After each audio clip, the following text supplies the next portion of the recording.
Hello friends, welcome back to Telugu recipe card. ఈరోజు వీడియోలో ఎంతో టేస్టీగా ఉండే protein rich soya palak curry చేస్తున్నానండి.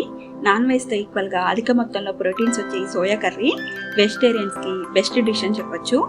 మరి ఈ రెసిపీలోకి వెళ్ళే ముందు ఇప్పటివరకు మీరు నా ఛానల్ని సబ్స్క్రైబ్ చేసుకోకపోతే ఇప్పుడే సబ్స్క్రైబ్ చేసుకోండి. అలాగే పక్కనే ఒక బెల్ ఐకాన్ ఉంటుంది, దాన్ని కూడా క్లిక్ చేసినట్లయితే నేను వీడియో పెట్టిన వెంటనే మీకు నోటిఫికేషన్స్ వస్తాయి. ఇప్పుడు లేట్ చేయకుండా రెసిపీలోకి వెళ్ళిపోదాము. ముందుగా 1/2 కేజీ పాలకూరని బాగా క్లీన్ చేసుకొని ఇలా సన్నగా తరిగి పెట్టుకోవాలి. అలాగే 100 గ్రామ్స్ సోయా చంక్స్ తీసుకున్నాను. ఇందులో బాగా బాయిల్ చేసుకున్న వాటర్ వేసుకొని 5 నుంచి 10 నిమిషాల పాటు సోక్ చేసి పెట్టుకోవాలి. అప్పుడు మనకి సోయా కొంచెం సాఫ్ట్ అవుతుంది. అలాగే 10 నుంచి 15 జీడిపప్పు పలుకులు కూడా తీసుకొని ఇందులో కూడా వాటర్ వేసుకొని ఇంకొక 5 నిమిషాల పాటు నానబెట్టుకొని మెత్తగా పేస్ట్ చేసి పెట్టుకోవాలి. ఇప్పుడు కర్రీ కోసం ప్యాన్ తీసుకొని ఆయిల్ వేసుకుంటున్నాను. 3 నుంచి 4 స్పూన్ల ఆయిల్ సరిపోతుంది. ఆయిల్ కొంచెం హీట్ అయిన తర్వాత 1/2 స్పూన్ ఆవాలు, 1/2 స్పూను జీలకర్ర వేసుకొని ఫ్రై చేసుకున్నాను. నేను ఇక్కడ మీడియం సైజ్ ఆనియన్, 2 పచ్చిమిరపకాయలు సన్నగా కట్ చేసి వేసుకుంటున్నాను. అలాగే 1/2 స్పూన్ పసుపు, ఆనియన్స్ ఫ్రై అవ్వడానికి సరిపడా సాల్ట్ కూడా వేసుకొని ఒక్కసారి అంతా కలిసేట్టుగా బాగా మిక్స్ చేసుకున్నాము.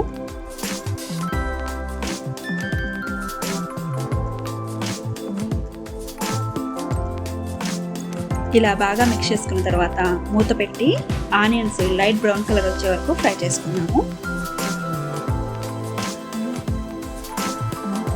చూడండి, ఇలా కొంచెం లైట్ బ్రౌన్ కలర్ వచ్చిన తర్వాత 1/2 స్పూను అల్లం వెల్లుల్లి పేస్ట్ కూడా వేసుకొని 1 నిమిషం పాటు పచ్చివాసన పోయే వరకు ఫ్రై చేసుకున్నాము.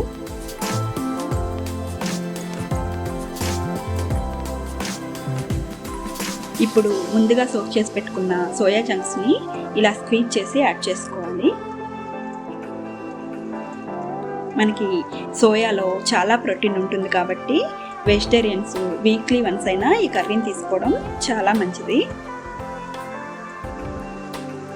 ఇలా అన్నీ కూడా యాడ్ చేసుకొని ఒక్కసారి బాగా మిక్స్ చేసుకొని మూత పెట్టి 2 నుంచి 3 నిమిషాల పాటు కుక్ చేసుకోవాలి.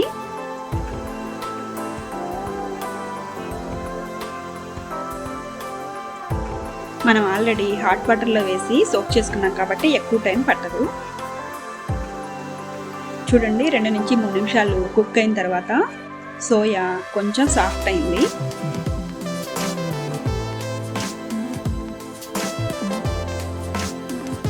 ఈ స్టేజ్లో మనం ముందుగా చేసి పెట్టుకున్న జీడిపప్పు పేస్ట్ కూడా వేసుకున్నాము. అలాగే 1/2 స్పూను కారం వేసుకుంటున్నాను. ఆల్రెడీ పచ్చిమిర్చి యాడ్ చేశాం కాబట్టి చూసి యాడ్ చేసుకోవాలి. అలాగే పాలకూరలో కూడా మనకి సాల్ట్ ఉంటుంది కాబట్టి సాల్ట్ కూడా 1/2 స్పూన్ వేసుకుంటే సరిపోతుంది. ఇదంతా కూడా ఒక్కసారి బాగా మిక్స్ చేసుకొని అదే కప్పులో వాటర్ వేసి యాడ్ చేసుకుంటున్నాను.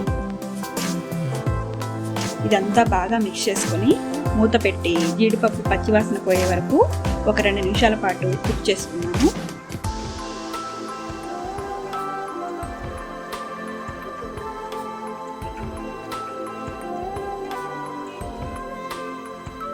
మనకి జీడిపప్పు పేస్ట్ కూడా కొంచెం కుక్ అయింది.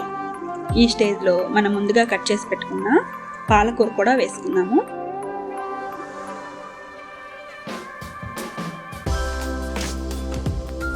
ఇప్పుడు ఒక్కసారి మూత పెట్టి పాలకూర సాఫ్ట్ అయిన తర్వాత మిక్స్ చేసుకుందాము. చూడండి, కొంచెం దగ్గర పడింది. ఇప్పుడు ఒక్కసారి అంతా కలిసేట్టుగా బాగా మిక్స్ చేసుకోవాలి. పాలకూరలో మనకి వాటర్ కంటెంట్ చాలా ఉంటుంది కాబట్టి ఇంకా కర్రీకి వాటర్ యాడ్ చేయాల్సిన అవసరం లేదు. ఆ వాటర్తోనే మనకి మొత్తం కూడా కుక్ అవుతుంది. ఇప్పుడు ఒక్కసారి మూత పెట్టి ఒక 5 నిమిషాల పాటు కుక్ చేసుకుందాము. చూడండి, మనకి పాలకూర బాగా కుక్ అయింది.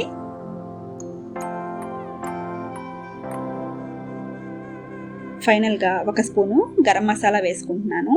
మీకు ఈ గరం మసాలా రెసిపీ కావాలంటే నేను డిస్క్రిప్షన్ బాక్స్లో షేర్ చేస్తాను.